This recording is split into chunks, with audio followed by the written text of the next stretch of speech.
Skydiving is probably the most common bucket list item, but I just think it's very boring. Let me explain why. Welcome back to another episode of Tick Off Tuesday. I'm Joel. This is my bucket list with 100 things that I want to do before I die, and this is my memory wall with all the things that I have accomplished so far. And in this video format, I talk about my experience and how I ticked off some of the craziest bucket list items, and hopefully inspire you to go after your own bucket list. So the thing with skydiving is that it looks very cool. I mean, obviously it is cool, it is fun to do, but it's not this kind of personal goal, that it's not something that people are like, really deep inside I feel I want to go skydiving. Like, no, I think it's just something that people do because it creates a cool story to tell to their friends. When people ask me what to put on their bucket list, I always tell them to really go deep inside and really think about what is something that I personally really want to do.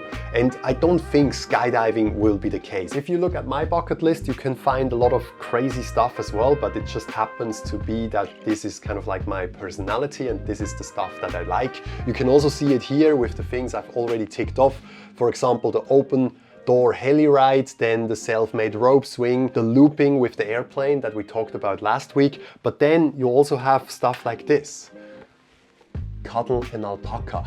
Today I want to talk about this because I feel like that's very important to have this kind of goals as well. When you brainstorm ideas for your bucket list, you want to have it very personal, but at the same time you want to do something that creates a future memory that you can look back to when you're old. And yes, skydiving is something that might pop up a lot earlier than, for example, coming up with the idea to cuddle an alpaca llama.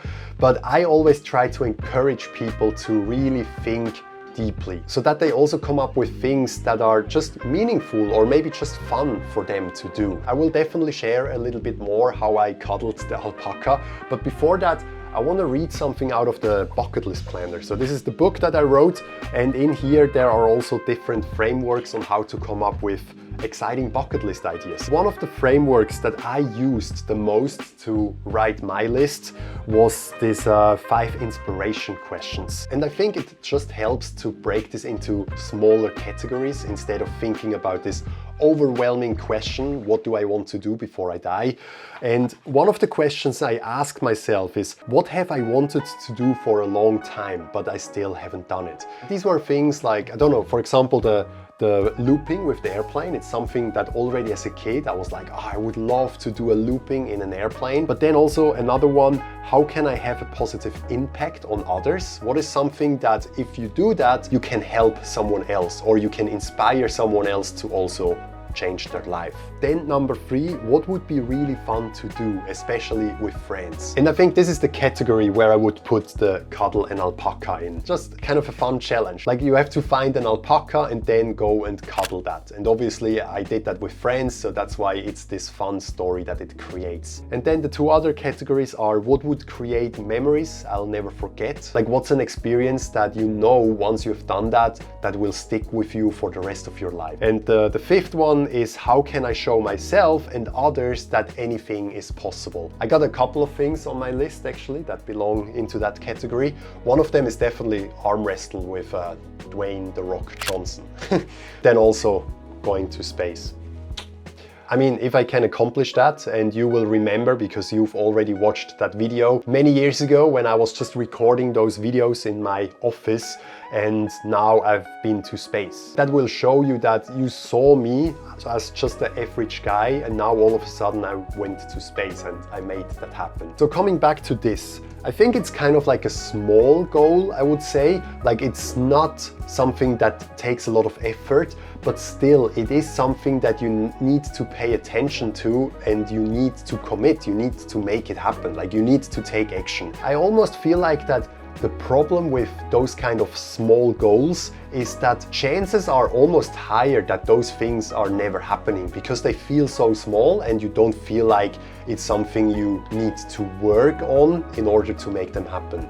if that makes sense. Compared to a big goal, you kind of feel the pressure like, okay, if you want to make that happen, you actually need to take action. That's why I feel like with small goals, it's much easier to postpone them. And by the way, that's also one of the reasons why I started the 30-day accountability challenge. It's like a community challenge where everyone set a goal and also a stake. So most people, they also put like 20, 50, even 100 euros on the line. And if they accomplish this goal that they told themselves that they want to have accomplished by the end of those 30 days, nothing will happen to that money. They will get the money back. But if they don't succeed, this money will be donated to the bucket list pot to help other people with their items that might not be able to afford them, or the money will be donated to a charity of your choice. So this is this challenge that we are currently doing. It's absolutely free because it's kind of like a test to see how people will react. And also, if you want to join, you can still do so, but keep in mind that the challenge is already running for 8 days and you would only have like 3 weeks left with your goal. But of course, if there's also something that you have been postponing for way too long, then participate and finally do that thing. I'm gonna put more info in the description down below. But how did I cuddle the alpaca? Maybe you're jealous now and you also want to do it, so that's why I'm gonna tell you. So believe it or not, it was one of the first things I ticked off my list. For the reason because I had it on there. I mean, I'm a big fan of alpaca. I mean, who isn't? And some friends of mine, they wanted to go on an alpaca hike and they asked me if I want to join them. And then I was like, yeah, of course. I mean, hiking with alpacas, of course I want to join you. Then it was literally just like, okay, I'm going there and then at some point I need to cuddle an alpaca. Which sounds very simple, but it's not, because alpacas, all what they want to do is sleep and eat. That's it. And as soon as you want to go closer to them, they kind of get out of your way because they just want to eat or sleep. However, in this photo, I actually got quite lucky, I think. You can see the alpaca was eating and then I took the chance and literally just hugged him. And this is when the photo happened. Like that was literally for a second, because half a second later, the alpaca was pushing me away and it's like, let me go. But it happened. I cuddled an alpaca. This is the proof.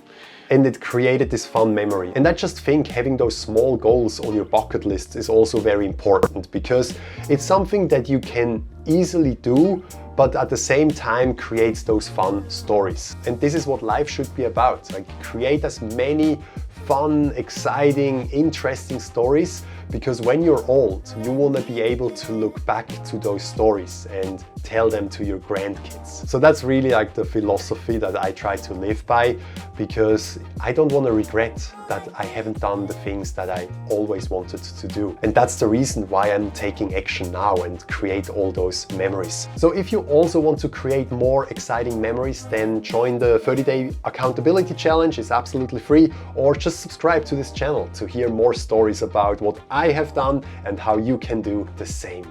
So yeah, I'll see you next week. Bye bye.